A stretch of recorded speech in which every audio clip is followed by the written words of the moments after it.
नमस्कार, स्वागत है आपका न्यूज 24 पर। रात के 9 बज चुके हैं और वक्त हो चला है निष्पक्ष न्यूज का। मैं हूं आपके साथ मकसूद खान। निष्पक्ष न्यूज में सबसे पहले बात कर्नाटक की होगी। कर्नाटक में कल यानी कि बुधवार को होने वाले मतदान को लेकर चुनाव आयोग की तैयारियां पूरी हो चुकी हैं। 224 विधानसभा सीटों वाले कर्नाटक में सुबह 7 बजे से मतदान होगा और 13 मई को नतीजे आ जाएंगे। कर्नाटक चुनाव को इसीलिए भी बेहद खास माना जा रहा है क्योंकि दक्षिण में यह एकमात्र ऐसा राज्य है जहां पर बीजेपी की सरकार है। बीजेपी जहां 38 साल का रिवाज तोड़कर सत्ता में वापस आने की तैयारी में है, तो वहीं कांग्रेस बीजेपी को सत्ता से बेदखल कर सत्ता पर काबिज होने को तैयार है। चुनाव से पहले जहां कर्नाटक कांग्रेस अध्यक्ष डीके शिव कुमार और पूर्व मुख्यमंत्री सिद्धारमैया ने मंदिर पहुंचकर मैसूर के श्री चामुंडेश्वरी मंदिर में पहुंचकर पूजा अर्चना की, जिसकी तस्वीरें इस वक्त आपके सामने न्यूज 24 पर है। वहीं मौजूदा मुख्यमंत्री और बीजेपी नेता बसवराज बोम्मई ने अपने समर्थकों के साथ हुबली में हनुमान चालीसा का पाठ किया है। इन दोनों तस्वीरों के जरिए दोनों पार्टियों के बड़े नेताओं को आप देख सकते हैं चुनावों से पहले, मतदान से पहले क्या हो रहा है।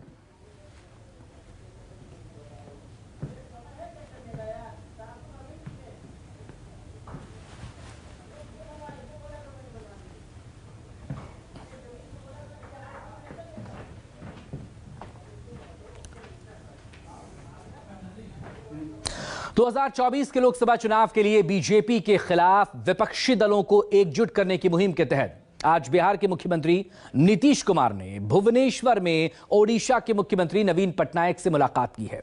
दोनों ने दोपहर का भोजन भी साथ किया और देर तक दोनों की बात भी हुई। लेकिन मीडिया के सामने आए दोनों ही नेताओं ने किसी सियासी गठबंधन पर चर्चा से इनकार कर दिया।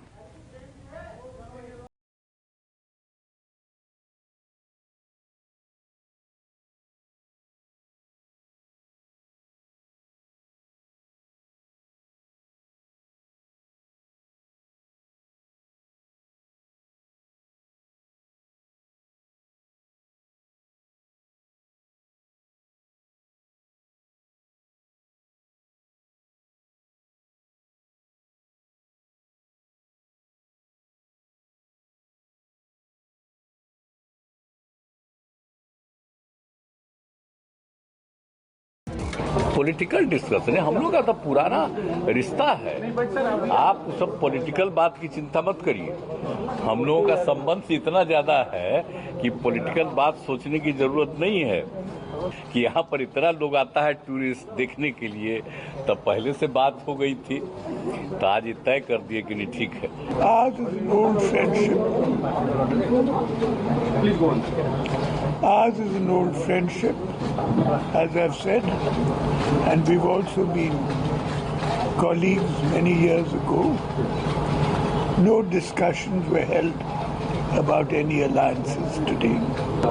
I want to repeat again, the land in Puri is being given free of cost to the Bihar government to build a Bihar Bhavan. सफेद गाड़ी में जब नीतीश कुमार नवीन पटनायक के आवास पर पहुंचे, बिहार सरकार के मंत्री संजय झा और जेडीयू के राष्ट्रीय अध्यक्ष ललन सिंह भी उनके साथ थे। सीएम नवीन पटनायक ने तीनों का स्वागत किया और उन्हें अपने बंगले में अंदर ले गए। दोनों ने दोपहर का भोजन किया और लंबी गुफ्तगू भी हुई। लेकिन जब नतीजा सिफर रहा तो बिहार में भी सियासत उफान मारने लगी। जेडीयू और आरजेडी ने मुलाकात को अहम बताया, जबकि बीजेपी ने पटनायक की तारीफ कर नीतीश को नसीहत दे दी। जो भी ईस्टर्न रीजन के राज्य हैं, ममता दीदी से लेकर अखिलेश जी से लेकर हेमंत सोरेन से लेकर आज नवीन पटनायक जी भी जब उस मुहिम में साथ हो जाएंगे तो विपक्षी एकता के लिए एक बहुत बड़ा ये एक सफल मुहिम साबित होगा और ये बहुत ही अहम मुलाकात है। बिहार से जो गैर भाजपा विपक्षी दलों की एकजुटता की मुहिम शुरू हुई, वो अब धीरे धीरे रंग ला रहा है। तो आज नवीन पटनायक जी से मुलाकात करने गए हैं। 2 दिन बाद फिर शरद पवार जी से, उद्धव ठाकरे जी से महाराष्ट्र में मिलेंगे और बिहार से ही हुंकार भरी जाएगी और 24 में बीजेपी की सरकार चली जाएगी। नीतीश कुमार जी ममता बनर्जी से जाकर मिले, केजरीवाल से मिले, अखिलेश यादव से मिले। इन लोगों को इन्होंने क्या कोई ज्ञान दिया, पाठ पढ़ाया? या कुछ वहां से सीख कर आए। लेकिन अब जब नवीन पटनायक जी से मिलने उड़ीसा में गए हैं, तब नीतीश कुमार जी को निश्चित तौर पर नवीन पटनायक जी से कुछ ज्ञान ले लेना चाहिए, गवर्नेंस का लेसन इनको सीखना चाहिए। उड़ीसा में ये गए हैं और सुर्खियां बटोरने की कोशिश कर रहे हैं, तो नीतीश कुमार जी को पहले ज्ञान प्राप्त करना चाहिए। उड़ीसा से वो क्या सीख कर आएंगे, ये बिहार की जनता को भी बताएं। नीतीश कुमार ने हाल ही में दिल्ली में मल्लिकार्जुन खड़गे, राहुल गांधी और अरविंद केजरीवाल से मुलाकात की थी। लखनऊ में समाजवादी पार्टी के अध्यक्ष अखिलेश यादव से भी मुलाकात की थी। इन सभी ने विपक्षी एकजुटता की नीतीश की कवायद का समर्थन किया था, लेकिन नवीन पटनायक ने ऐसा कुछ नहीं कहा। हालांकि नीतीश कुमार 11 मई को इसी मिशन पर महाराष्ट्र भी जाने वाले हैं, जहां वो उद्धव ठाकरे और शरद पवार से मिल सकते हैं। सौरभ कुमार, पटना, न्यूज़ 24। बात राजस्थान की, बात कांग्रेस की। राजस्थान के पूर्व डेप्यूटी सीएम और कांग्रेस नेता सचिन पायलट ने सीएम अशोक गहलोत की तरफ से लगाए गए आरोपों का जवाब दे दिया है। पायलट ने पूछा कि अगर 2020 में विधायकों की खरीद फरोख्त की कोशिश हुई थी तो सरकार ने कार्रवाई क्यों नहीं की। पायलट ने यह आरोप भी लगाया कि गहलोत के बयान से ऐसा लगता है मानो उनकी नेता सोनिया गांधी नहीं बल्कि वसुंधरा राजे हैं। सम्माननीय मुख्यमंत्री जी की नेता आदरणीय श्रीमती सोनिया गांधी जी नहीं है, बल्कि उनकी नेता वसुंधरा राजे सिंधिया जी हैं। धौलपुर का जवाब जयपुर से आया। सचिन पायलट ने अशोक गहलोत को आईना दिखाया। इशारों इशारों में कांग्रेस आलाकमान पर भी सवाल उछाल दिया। बहुत नाजुक हो गई थी स्थिति उनके वहां पर, और तुम पीछे सरकार गिरा रहे हो। वही बात कैलाश मेघवाल ने और वसुंधरा राजे सिंधिया ने कहा कि हमारे यहाँ कभी परंपरा नहीं रही है इस प्रकार चुनी सरकारों को गिराने की पैसे के बल पर। ये कहा उन्होंने, क्या गलत किया उन्होंने, क्या गलत कहा उन्होंने। और शोभा रानी ने उनकी बात सुनी, वसुंधरा राजे की और कैलाश मेघवाल की। इनके अंतरात्मा ने कहा कि मुझे भी ऐसे लोगों को साथ नहीं देना चाहिए। क्या गलत किया शोभा रानी ने, इसलिए हमारी सरकार बची है। एक तरफ ये कहा जा रहा है कि हमारी सरकार को गिराने का काम भाजपा कर रही थी, दूसरी तरफ कहा जाता है कि सरकार को बचाने का काम वसुंधरा जी कर रही थी। तो ये जो विरोधाभास है, इसको समझाना चाहिए। आप कहना क्या चाह रहे हैं, ये स्पष्ट कर देना चाहिए। मैं और हमारे कुछ साथी सरकार में नेतृत्व परिवर्तन चाहते थे, चाहे वो राज्यसभा के चुनाव हो, चाहे विधानसभा में मतदान हो, पार्टी का प्रचार हो। कांग्रेस को मजबूत और ताकतवर बनाने के लिए हम सभी साथियों ने जी जान से कोशिश की और मेहनत की। खुद को राजस्थान की राजनीति के जादूगर कहने वाले सीएम गहलोत ने रविवार को धौलपुर में जनता के सामने 2020 के सियासी ड्रामे का जिक्र कर सचिन पायलट और उनकी टोली को कटघरे में खड़ा किया, तो साथ ही वसुंधरा राजे को संकट मोचक बताकर राज्य को सफाई देने को मजबूर कर दिया था। लेकिन पायलट ने बीजेपी की तरह ही सवाल दागा कि अगर विधायकों को पैसे दिए गए थे, खरीद फरोख्त हुई थी, तो फिर गहलोत सरकार ने कार्रवाई क्यों नहीं की। पैसे बांट दिए राजस्थान के अंदर भी, पैसे वापस ले नहीं रहे वो लोग। मुझे चिंता लगी हुई है, पैसा क्यों नहीं ले रहे वो, वापस क्यों नहीं मांग रहे इनसे पैसा। मैंने यहाँ तक कह दिया हमारे एमएलए को, जिससे पैसा लिया है, मान लो 10 करोड़ लिया है, 20 करोड़ लिया है, जो भी लिया है, कुछ खर्च कर दिया हो, वो खर्च किया पोर्शन मैं दे दूंगा या इसी से दिलवा दूंगा उनको। मुझे बहुत कुछ कहा गया, कोरोना, गद्दार, निकम्मा आदि। मैं सिरे से इन बेबुनियाद और झूठे आरोपों को नकारता हूं। ऐसे लोग जो पब्लिक लाइफ में रहे, जिन्होंने अपना नाम कमाया, जिनकी एक साख है, उन पे आरोप लगा देना कि आप चंद रुपए में बिक गए, मैं इसको बहुत गलत मानता हूं। और 3 साल से कोई कार्रवाई आपने नहीं करी, ये बहुत बड़ा सवाल उठता है। पायलट ने एक बार फिर वसुंधरा राजे सरकार के दौरान हुए भ्रष्टाचार का मुद्दा उछाला, तो लगे हाथ 11 मई से 5 दिन की पदयात्रा का भी ऐलान कर दिया। लेकिन उदयपुर में राहुल गांधी की अगवानी करने पहुंचे गहलोत ने भी साफ कर दिया कि राजस्थान में हर हाल में कांग्रेस की वापसी होकर रहेगी। तो हम तो अपना काम कर रहे हैं, जनता बहुत खुश है। मैं नाउम्मीद हूं, क्योंकि तथ्य सामने आ रहे हैं। जनता ही भगवान है और जनता जनार्दन के सामने हम सबको नतमस्तक होना पड़ेगा। मैंने करप्शन की इशू को लगातार उठाया, पहले भी उठाया, आज भी उठा रहा हूं, आगे भी उठाता रहूंगा। 11 तारीख को परसों अजमेर से एक यात्रा निकालूंगा। अजमेर से और जयपुर की तरफ हम लोग आएंगे। लगभग 125 किलोमीटर की यात्रा है। जन संघर्ष यात्रा लोगों के हितों के लिए, करप्शन के खिलाफ, नौजवानों के संरक्षण के लिए। उनकी आवाज को हम सुनेंगे, उनकी आवाज को बुलंद करेंगे। आलाकमान की तमाम मशक्कत के बावजूद राजस्थान में सीएम गहलोत और पायलट के बीच की दूरियां खत्म नहीं हुई हैं। पायलट जहां इस बार के चुनाव में कांग्रेस का सीएम चेहरा बनने की ख्वाहिश पाले हुए हैं, वहीं गहलोत इस बार भी अपनी दावेदारी से पीछे हटने को तैयार नहीं दिख रहे। गहलोत के बाद अब पायलट के तेवर से साफ है कि चुनाव से पहले राजस्थान कांग्रेस में खेला होना तय है। KJ Srivatsan, Jaipur, news 24। खबर बिहार से है। जाति आधारित जनगणना पर बिहार सरकार को पटना हाईकोर्ट ने आज एक बार फिर झटका दे दिया।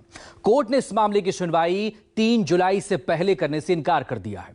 हाईकोर्ट ने कहा कि वो 3 जुलाई से पहले इस पर सुनवाई नहीं कर सकता।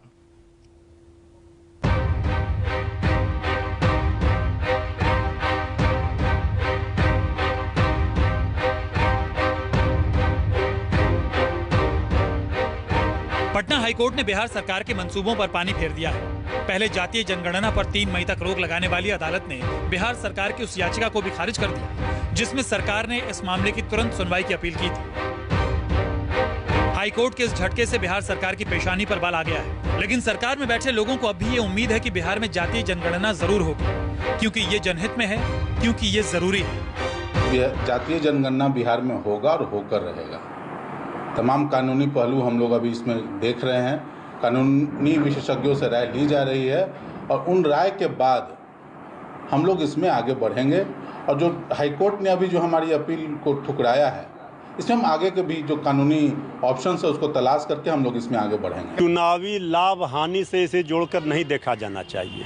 बिहार सरकार ने मामले की गंभीरता को देखते हुए माननीय न्यायालय से अपील किया कि जल्द इसकी सुनवाई की जाए, चूँकि कार्य प्रगति पर है। माननीय न्यायालय में ही सरकार की ओर से मजबूती से कानूनी पक्ष रखी जाएगी और जातीय जनगणना किसी भी कीमत पर होकर रहेगी। अब सवाल यह है कि बिहार सरकार जातीय जनगणना कराने की जल्दबाजी में है क्यों?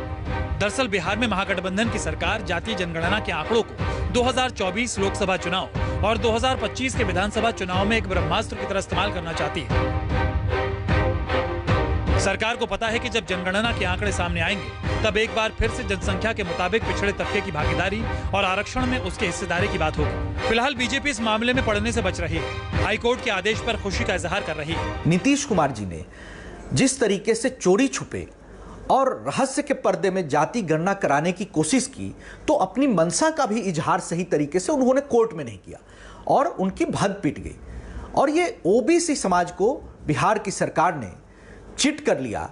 देखिए, जाति गणना का सवाल उठाकर जाति के नाम पर लोगों को भरमाने की कोशिश है बिहार सरकार की, लेकिन जाति गणना कराने की इनकी मंशा दिखाई नहीं देती है। बिहार सरकार ने जब सर्वसम्मति से राज्य में जातीय जनगणना कराने का फैसला लिया था, तब सूबे में एनडीए की सरकार थी और बीजेपी साथ थी। इसी कारण बीजेपी खुलकर जातीय जनगणना का विरोध तो नहीं कर सकती, लेकिन बीजेपी की मंशा यही है कि जातीय जनगणना होने ना पाए, क्योंकि ऐसा होने से केंद्र सरकार पर एक बड़ा दबाव बनेगा और आने वाले चुनावों में बीजेपी को इसका नुकसान भी झेलना पड़ सकता है। सर्वे के नाम पर जिस तरह से आपका सेंसस को अमली जामा पहना रहे हैं, ये राज्य सरकार का अधिकार से बाहर है।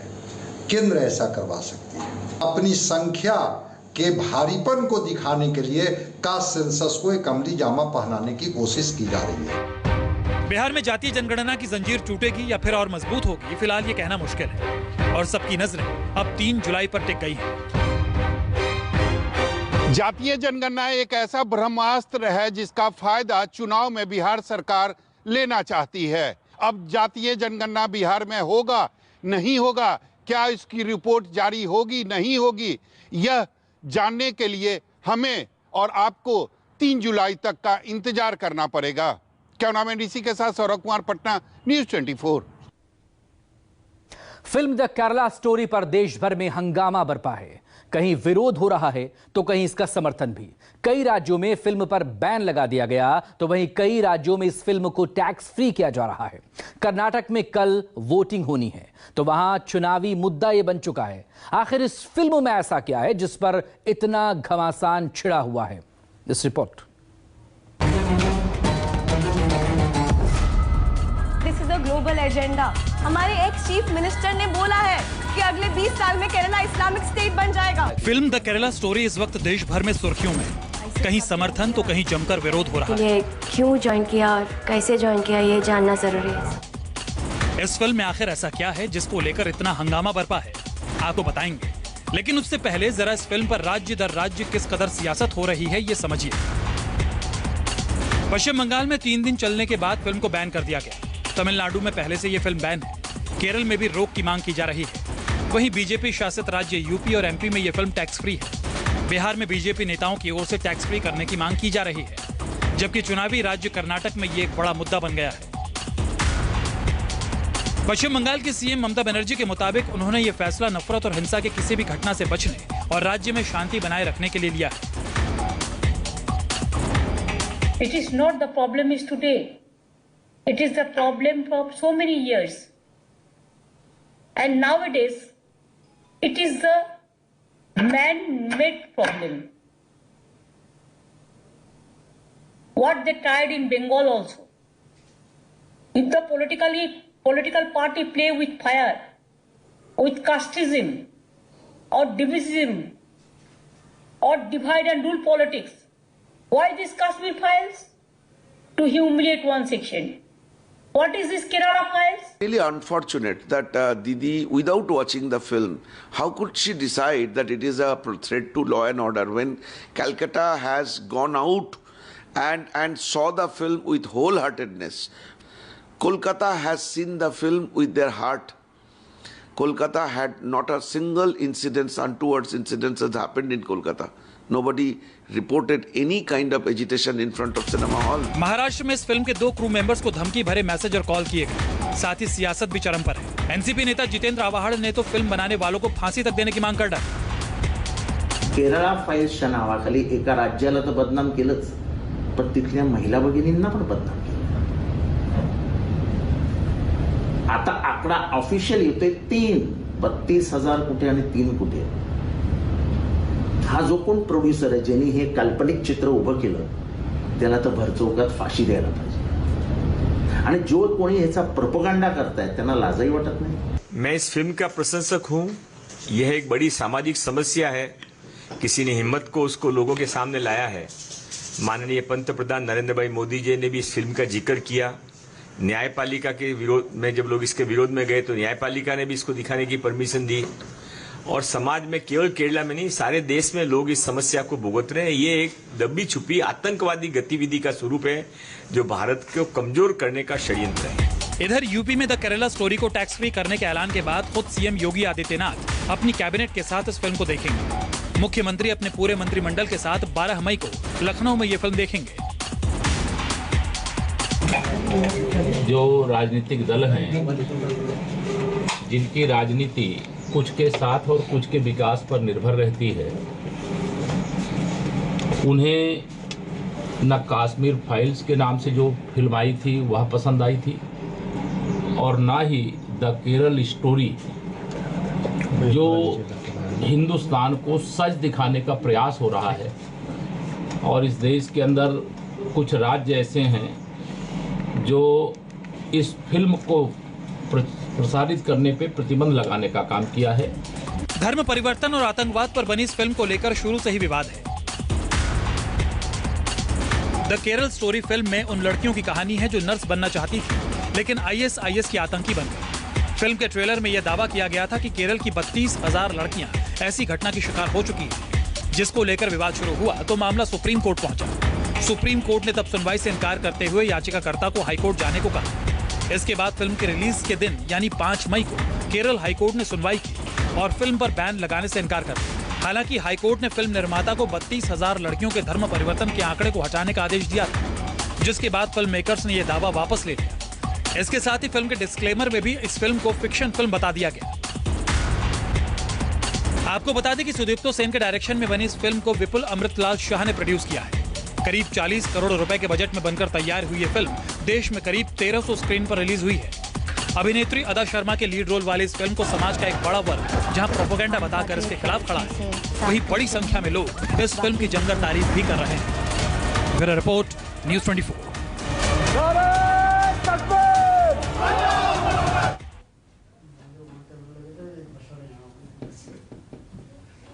नीतीश कुमार का मोदी के खिलाफ महामोर्चा तैयार करने वाला अभियान युद्ध स्तर पर चल रहा है। उनकी लिस्ट में अब एक और नेता का नाम जुड़ गया है, ओडिशा के मुख्यमंत्री नवीन पटनायक का। नीतीश कुमार इस बार कुछ नई प्लानिंग के साथ आगे बढ़ रहे हैं। वो पश्चिम बंगाल को सियासी उड़ान का लॉन्चिंग पैड बनाना चाहते हैं और कभी बीजेपी के करीबी रह चुकी पार्टियों को मोदी के खिलाफ सबसे बड़ा हथियार। नीतीश कुमार के मन में अगर प्रधानमंत्री बनने का सपना नहीं है तो फिर वो सारे विरोधी दल के नेताओं से क्यों मिल रहे हैं? पूरा विश्लेषण देखिए इस रिपोर्ट में।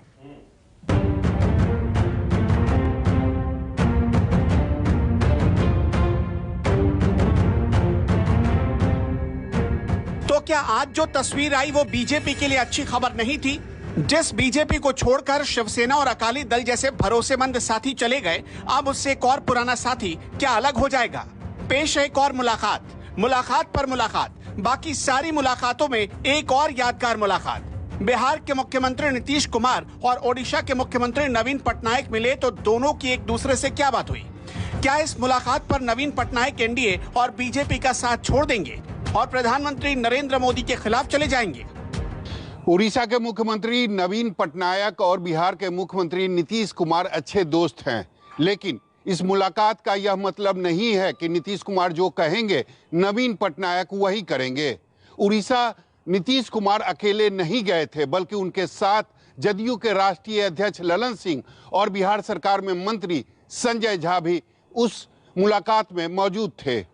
पॉलिटिकल डिस्कशन है, हम लोग का तो पुराना रिश्ता है। आप सब पॉलिटिकल बात की चिंता मत करिए। हम लोगों का संबंध इतना ज्यादा है कि पॉलिटिकल बात सोचने की जरूरत नहीं है कि यहाँ पर इतना लोग आता है टूरिस्ट देखने के लिए। तब पहले से बात हो गई थी, तो आज तय कर दिए कि नहीं ठीक है। यहाँ तक तो ठीक था, लेकिन जैसे ही प्रेस कॉन्फ्रेंस की बारी आई, नवीन पटनायक पलट गए। पटनायक ने सीधा सीधा ये कह दिया कि हम दोस्त तो पुराने हैं, लेकिन गठबंधन पर कोई बात नहीं हुई है। As is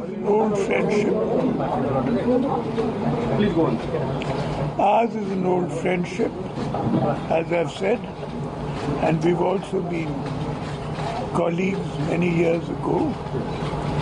No discussions were held about any alliances today. I want to repeat again, the land in Puri is being given free of cost to the Bihar government to build a Bihar Bhavan. राजनीति में अस्थाई कुछ नहीं होता है। आज की परिस्थिति क्या है, आज के बयान क्या है और कल के बयान क्या होंगे, कल की परिस्थितियां क्या होंगी, इसके बारे में कुछ भी नहीं कहा जा सकता है। तो आज तो कांग्रेस नीतीश कुमार के साथ खड़ी दिख रही है। मल्लिकार्जुन खड़गे और राहुल गांधी और नीतीश कुमार की जो मुलाकातें हुई, जो बातें हुई, जो पब्लिक डोमेन में आया, लग रहा है कि कांग्रेस कही कि हाँ आगे बढ़िए, आप विपक्षी एकता की पटकथा लिखिए, उसके सूत्रधार बनिए, ताकि नरेंद्र मोदी को और भारतीय जनता पार्टी को सत्ता से हटाया जाए। लेकिन अगर कल कांग्रेस बहुत मजबूत स्थिति में देश में हो जाती है, सीटों की संख्या उनके पास कंफर्टेबल हो जाती है, नीतीश कुमार के बिना भी अगर सरकार बनने में वो कामयाब हो जाती है या बनाने में कामयाब हो जाती है, तो हो सकता है कि कल उसका स्टैंड कुछ और हो जाए कांग्रेस का। सीधी बात है, नीतीश कुमार अपनी पॉलिटिकल रीच बढ़ाना चाहते हैं। अब इसे जरा भारत के नक्शे पर देखिए।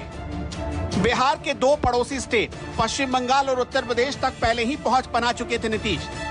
अब पश्चिम बंगाल के पड़ोसी स्टेट ओडिशा में भी उनकी दस्तक हो चुकी है।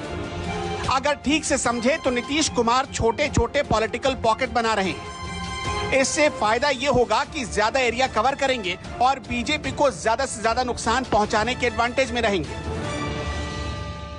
नीतीश कुमार बिहार से आते हैं, बावजूद इसके नीतीश कुमार चाहते हैं कि विपक्षी एकता का सेंटर पश्चिम बंगाल बने। इसके पीछे असली वजह है भरोसे की कमी। अगर पश्चिम बंगाल विपक्षी एकता का सेंटर बनता है तो नीतीश कुमार को एक सुरक्षा कवच भी मिल जाएगा। करीब 2 महीने पहले जिस तारीख को अखिलेश यादव ने पार्टी की राष्ट्रीय कार्यकारिणी की बैठक कोलकाता में बुलाई, उसके ठीक 1 महीने बाद नीतीश कुमार भी कोलकाता में ममता बनर्जी से मुलाकात करने पहुंच गए। नीतीश कुमार अगर ओडिशा, पश्चिम बंगाल, बिहार और उत्तर प्रदेश के सबसे प्रमुख क्षेत्रीय दलों को मंच पर ले आए तो क्या से क्या हो सकता है। पश्चिम बंगाल में लोकसभा की 42 सीटें हैं, बिहार में लोकसभा की 40 सीटें हैं, ओडिशा की 21 लोकसभा सीटें और उत्तर प्रदेश की 80 लोकसभा सीटों को जोड़ दे तो कुल नंबर आता है 183 सीट। केंद्र में सरकार बनाने के मैजिक फिगर से सिर्फ 89 सीटें कम, यानी सिर्फ इन 4 स्टेट को जीतने वाला दिल्ली तक पहुंचने का आधा से ज्यादा रास्ता तय कर लेता है। नीतीश कुमार पश्चिम से लेकर दक्षिण तक एक कॉरिडोर तैयार कर रहे हैं। महाराष्ट्र में एनसीपी चीफ शरद पवार से मिल चुके हैं। महाराष्ट्र में लोकसभा की 48 सीटें, महाराष्ट्र का पड़ोसी तेलंगाना 17 लोकसभा की सीटें वहां हैं और वहां के मुख्यमंत्री है केसीआर। नीतीश कुमार केसीआर से भी मुलाकात कर चुके हैं। तेलंगाना का पड़ोसी स्टेट है आंध्र प्रदेश, जिसके मुख्यमंत्री जगन मोहन रेड्डी से भी नीतीश कुमार मुलाकात कर चुके हैं। आंध्र में 25 लोकसभा की सीटें हैं। आंध्र और तेलंगाना दोनों का पड़ोसी स्टेट है कर्नाटक। कर्नाटक में जेडीएस सबसे बड़ी क्षेत्रीय दल है। नीतीश कुमार जेडीएस के प्रमुख देवगौड़ा और कुमार स्वामी से भी मुलाकात कर चुके हैं। कर्नाटक का पड़ोसी राज्य है तमिलनाडु और नीतीश कुमार तमिलनाडु के मुख्यमंत्री एमके स्टालिन से भी मुलाकात कर चुके हैं। तमिलनाडु में लोकसभा की 39 सीटें, यानी नॉर्थ से लेकर ईस्ट और ईस्ट से लेकर साउथ तक देखें तो करीब 319 पर लड़ने वाले राजनीतिक दलों से सीधा संपर्क साध चुके हैं नीतीश कुमार। इसके बाद नीतीश कुमार का साथ देने के लिए अगर कांग्रेस आ जाती है तो 543 लोकसभा सीटों तक उनकी रीच पहुंच जाएगी। हालांकि अभी तक जिन पार्टियों के प्रमुख से नीतीश कुमार मुलाकात कर चुके हैं उनकी जीत के स्ट्राइक रेट पर संदेह है। 2014 और 2019 का आंकड़ा उनके फेवर में नहीं दिखा। खुद नीतीश कुमार की हालत बिहार में अच्छी रहेगी, कम से कम हाल के चुनावी नतीजे देखकर ऐसा बिल्कुल नहीं लगता। नीतीश कुमार जी भी आज विपक्षी एकता की जो पटकथा लिख रहे हैं, कल कौन सी परिस्थिति बनेगी, समाजवादियों का एक अलग ग्रुप बन जाएगा, कांग्रेसियों का एक अलग ग्रुप बन जाएगा, तो उस स्थिति में कुछ और परिस्थितियां बन सकती हैं। प्रीपोल अलायंस हो सकता है, नहीं हो सकता है, पोस्टपोल अलायंस की बात हो सकती है। तो कल कौन सी परिस्थिति होगी ये तो कोई नहीं बता सकता है कि कल कांग्रेस नीतीश कुमार जी के साथ होगी, नहीं होगी, या अपने पैरों पर कांग्रेस खड़ा होने में कामयाब हो जाएगी। लेकिन आज तो कांग्रेस इनके साथ दिख रही है। कल क्या होगा, कौन सी परिस्थितियां बनेगी, ये तो वक्त बताएगा। और कांग्रेस कितनी मजबूत होती है, कांग्रेस कितनी कमजोर रह जाती है, इस पर भी निर्भर करता है कि कांग्रेस नीतीश कुमार के साथ रहेगी या नहीं रहेगी। नीतीश उत्तर भारत में जिस नक्शे को मापने की कोशिश कर रहे हैं, जरा उसकी तस्वीर भी देखिए। दिल्ली के मुख्यमंत्री अरविंद केजरीवाल से भी नीतीश कुमार मुलाकात कर चुके हैं। दिल्ली का पड़ोसी है हरियाणा और हरियाणा की बड़ी रीजनल पार्टी है INLD, इसे इनेलो भी कहते हैं। और नीतीश कुमार उसके प्रमुख ओम प्रकाश चौटाला से भी मुलाकात कर चुके हैं। नीतीश कुमार आम आदमी पार्टी के जरिए पंजाब तक पहुंच चुके हैं। खबर है कि दिल्ली के एक और पड़ोसी स्टेट पंजाब की बड़ी पार्टी अकाली दल के नेताओं से भी मुलाकात तय हो सकती है। यानी एक एक छोटे छोटे पॉकेट बनाकर नीतीश अपना राजनीतिक वर्चस्व बढ़ाना चाहते हैं और नरेंद्र मोदी को हराना चाहते हैं। नीतीश की मुलाकात का एक खास पैटर्न है, वो किसी से भी एक बार मिलकर नहीं छोड़ते। वो कोशिश करते हैं कि हर तीसरे महीने मुलाकात को दोहरा दे, लेकिन ये प्लान कितना कामयाब होगा ये पार्टियों को नहीं, पब्लिक को तय करना है।